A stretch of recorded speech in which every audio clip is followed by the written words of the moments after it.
Bonjour mes chers amis, nous commençons dans le nord de la Chine où le bilan des morts suite aux fortes pluies et aux inondations est récemment passé à 20. Récemment, une tempête de grêle accompagnée d'un orage a frappé la Chine. Est-ce quelque chose lié à la fin des temps ou un signe de Dieu? Dans cet épisode, je vais expliquer cela plus en détail. Cliquez sur le bouton j'aime et laissez un commentaire ci-dessous. Partagez également cette vidéo avec vos amis. Dans une région de Chine, une tempête a soudainement frappé.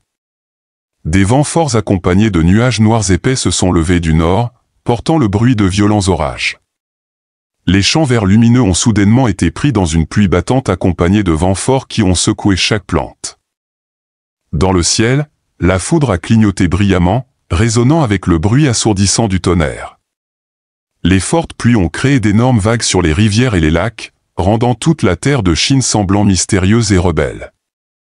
Les vents forts ont balancé les arbres imposants, créant une sensation sauvage et puissante. Sous les dégâts de la tempête, toutes les créatures ont dû trouver un abri pour se protéger de cette force naturelle dangereuse. Des nuages noirs soudains, de gros et petits cailloux ont commencé à tomber du ciel, créant des bruits de cliquetis sur le sol. Les rochers glacés ont frappé comme des briques, brisant les vitres des fenêtres, endommageant les cultures et causant le chaos sur les routes. Les vents forts soufflaient avec les pierres, créant le sentiment d'être vaincus par une grande tempête. Les gens ont cherché refuge sous des auvents ou dans des maisons solides pour se protéger du pouvoir destructeur de la grêle. La dévastation de la grêle a mis les agriculteurs en difficulté pour protéger les champs où ils avaient travaillé dur pendant de nombreux mois. Des nuages sombres ont couvert le ciel, empêchant la lumière du soleil de briller sur la terre et créant une atmosphère lugubre. De gros cailloux continuaient de tomber du ciel, créant des impacts puissants en s'écrasant sur le sol et les structures environnantes. Leur bruit résonnait dans l'espace, secouant chaque maison et objet dans la rue. Des nuages noirs denses renfermaient un pouvoir terrifiant, faisant pression sur l'air et le rendant lourd. De grands vents soufflaient en hurlant accompagnés de tonnerres lointains. Créant une sensation de terreur et de chaos, chaque pierre qui frappait le sol portait un pouvoir destructeur endommageant tout ce qui était en vue. Les voitures avaient de la peinture éraflée et des vitres brisées, et les arbres étaient brisés sous le poids de gros rochers. Les conséquences d'un orage de grêle en Chine rendent la scène après la tempête désolée et déchirante. Les rues étaient englouties par les décombres et les débris, et les maisons et les infrastructures publiques étaient complètement détruites. Les zones rurales ont subi les pires dégâts alors que la grêle endommageait les cultures et les arbres, réduisant l'approvisionnement alimentaire de la communauté. Les familles agricoles étaient confrontées à la privation et aux difficultés pour reconstruire et nourrir leurs familles. De plus, la tempête de grêle a causé des dommages aux biens et aux actifs personnels de nombreuses personnes, les obligeant à faire face à des difficultés financières et à des pertes mentales. Les agences gouvernementales et les organisations de secours doivent agir rapidement pour fournir de l'aide et du soutien à ceux qui sont touchés, les aidant à surmonter les conséquences de la tempête de grêle et à reconstruire leur vie. Seigneur, soyez avec les travailleurs de secours en Chine et gardez-les en sécurité alors qu'ils font des efforts héroïques dans des situations dangereuses pour secourir ceux en difficulté.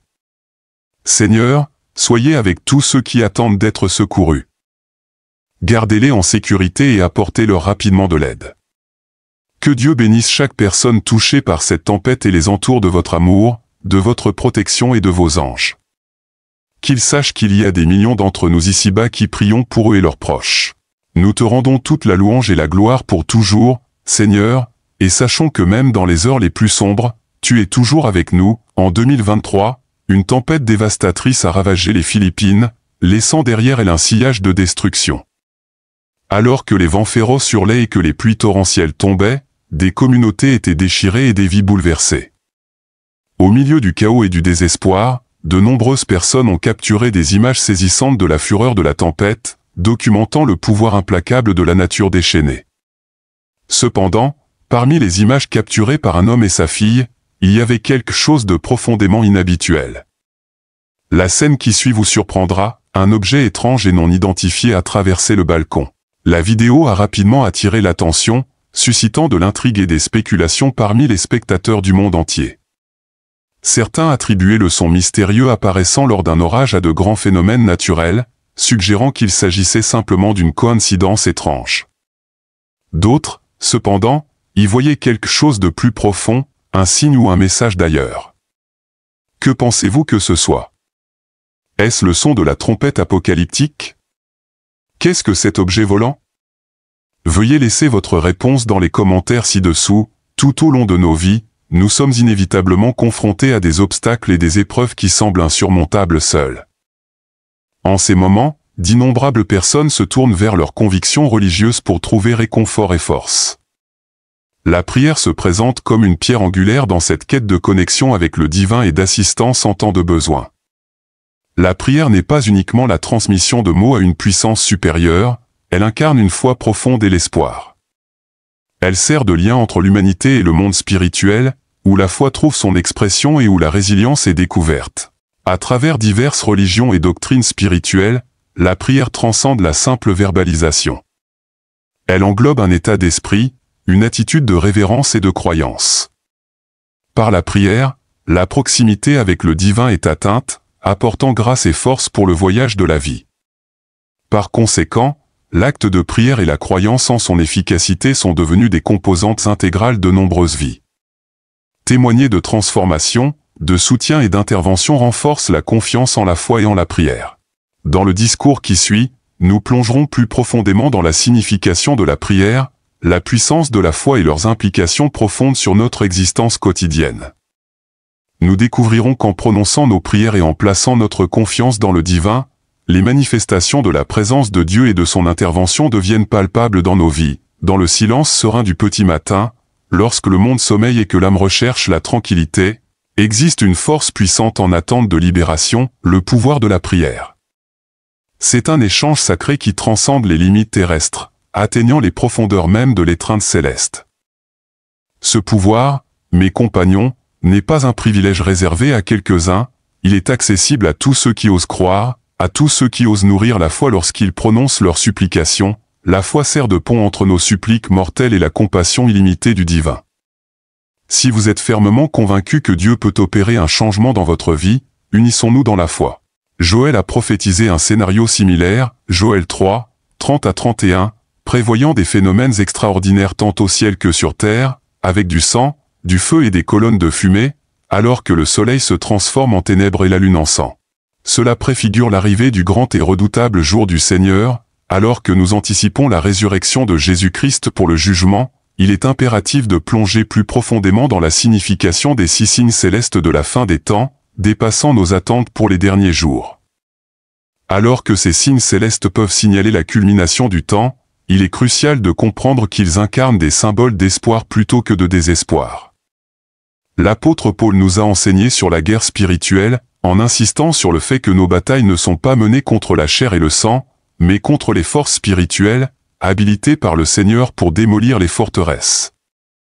Cette promesse profonde souligne la dichotomie entre la victoire et la défaite dans les jours à venir alors que le monde devient de plus en plus tumultueux et que nous affrontons des batailles spirituelles croissantes. Notre confiance en Jésus-Christ nous donne le pouvoir de naviguer dans la période finale avec une plus grande préparation en nous ancrant dans la parole de Dieu et en tenant compte de ses visions prophétiques. Nous nous équipons pour les défis de la fin des temps, en réfléchissant à la signification des 7 trompettes dans l'Apocalypse. Le retour ultime de Jésus se rapproche, inaugurant un temps sur terre connu sous le nom de la Grande Tribulation. Une période de terreur et de jugement sans précédent, comme décrit dans le livre de l'Apocalypse, où les symboles transmettent des vérités profondes sur les événements à venir. Dans le livre de l'Apocalypse, la situation s'intensifie rapidement avec le son des trompettes. La 5e trompette annonce la libération de Satan, qui exerce une influence démoniaque sous la forme de sauterelles pour tourmenter ceux qui se sont détournés de Dieu. Étrangement, ces âmes tourmentées ne sont pas autorisées à mourir, ajoutant ainsi à l'horreur de leur souffrance. Cependant, ceux protégés par le sceau de Dieu sur leur front restent indemnes. Par la suite, les 6 trompettes déclenchent une vague stupéfiante de mort, accompagnée d'une réponse sans précédent. 4 anges, rejoints par une armée de 200 millions, procèdent à détruire un tiers de la population de la Terre. Cet événement catastrophique marque un point de l'histoire humaine sans précédent, montrant les profondeurs de la souffrance humaine et de la défiance. Malgré une telle dévastation, les survivants restent obstinés dans leur rejet de Dieu, refusant de se repentir et de se détourner de leur voie pécheresse. Cette obstination souligne le danger d'un cœur endurci, un thème souvent souligné dans les enseignements bibliques. Cette défiance obstinée entraîne des conséquences graves, comme averti par l'Écriture. Avant que la dernière trompette ne retentisse, une série d'événements significatifs se déroule, invitant les lecteurs à plonger plus profondément dans le récit en explorant les chapitres 10 et 11 de l'Apocalypse. Bien que la fin de la période de tribulation ne soit pas immédiate au son de cette trompette, elle signale sa conclusion imminente, ouvrant la voie à la culmination du plan de Dieu. En nous tournant vers les signes dans le ciel, nous rencontrons un sujet imprégné de mystère et parfois teinté d'appréhension. Ces phénomènes célestes, souvent mentionnés dans la littérature prophétique, servent de message divin, transmettant l'urgence des temps et l'accomplissement imminent des desseins de Dieu. Du noircissement du soleil à la chute des étoiles, ces signes symbolisent les deux événements majeurs précédant le retour du Seigneur. Malgré la peur et l'incertitude suscitées par ces signes, sont finalement destinés à préparer et à galvaniser les croyants, les exhortant à rester fidèles et vigilants en anticipant le règne du Christ. Ces signes servent de rappel de l'espoir éternel trouvé en Jésus-Christ, encourageant les croyants à persévérer dans leur foi jusqu'à la fin. En conclusion, bien que les événements décrits dans l'Apocalypse puissent inspirer la peur et l'incertitude, ils pointent finalement vers le triomphe du royaume de Dieu et l'accomplissement de ses promesses. Par la foi et la confiance inébranlable en Christ, les croyants peuvent trouver réconfort et assurance au milieu du chaos, sachant que leur victoire ultime est assurée. Il est important de distinguer la seconde venue du Christ du ravissement de l'Église, ce sont deux événements distincts. Le ravissement de l'Église se produit lorsque Jésus appelle ses disciples à lui. Cet événement est enregistré dans 1 Thessaloniciens 4, 13 à 18 et 1 Corinthiens 15, 50 à 54.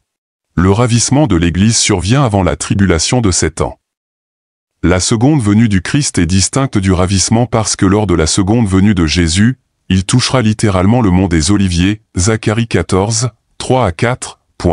Une autre distinction entre la seconde venue et le ravissement de l'Église est que la seconde venue survient à la fin de la tribulation de 7 ans.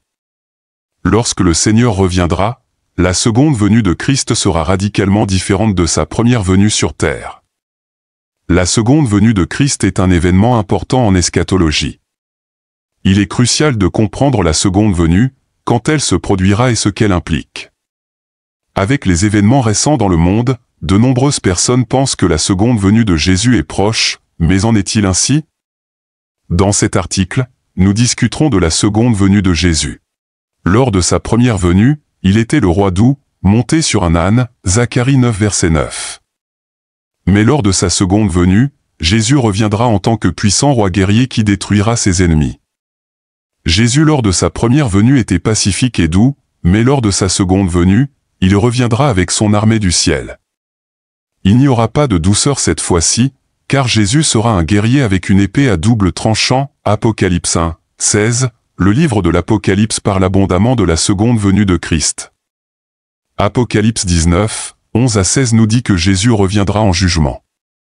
Il jugera avec justice et vérité, régnant sur toutes les nations avec un sceptre de fer.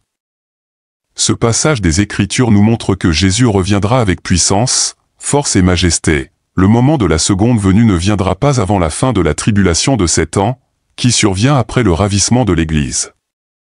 La seconde venue de Jésus se produit lors de la bataille d'Armageddon, où il vaincra tous ses ennemis avant d'établir son règne millénaire. Après la seconde venue, Jésus régnera en tant que roi sur la terre pendant 1000 ans. Malgré sa présence parmi les gens, beaucoup le rejetteront et suivront Satan. Après le règne millénaire de Christ, aura lieu le jugement du grand trône blanc, où Dieu jugera ceux qui n'ont pas mis leur foi en lui. Enfin, Dieu créera un nouveau ciel et une nouvelle terre, où seules les personnes ayant mis leur foi en Christ vivront pour l'éternité, sans plus de souffrance, de péché ou de mort. Il n'y a rien de mieux que d'être avec le Seigneur pour toujours. La seconde venue du Seigneur aura lieu à la fin de la tribulation. Nous pouvons nous préparer pour la seconde venue du Christ en nous assurant d'avoir placé notre foi dans la mort, l'ensevelissement et la résurrection de Jésus. Si nous avons fait cela, alors nous sommes prêts pour la seconde venue de Jésus. Nous pouvons également nous préparer en vivant nos vies pour Dieu, en étant actifs dans la lecture de la Bible, la prière et la participation à la communion avec d'autres croyants. La seconde venue de Jésus est encore à venir, mais nous devons préparer nos cœurs et nos esprits pour le retour de Jésus.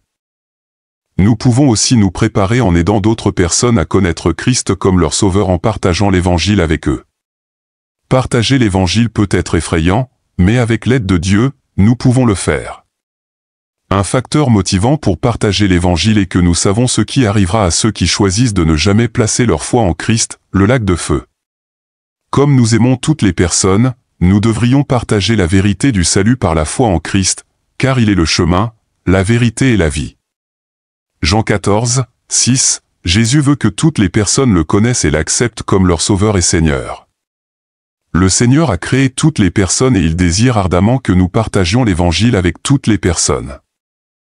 Il ne veut pas que l'un de ses enfants se perde. 2 Pierre 3 verset 9, Par conséquent, partagez l'Évangile avec tous vos amis et partagez comment vous avez appris à connaître Christ avec les autres. Merci de regarder et restez à l'écoute pour la prochaine vidéo.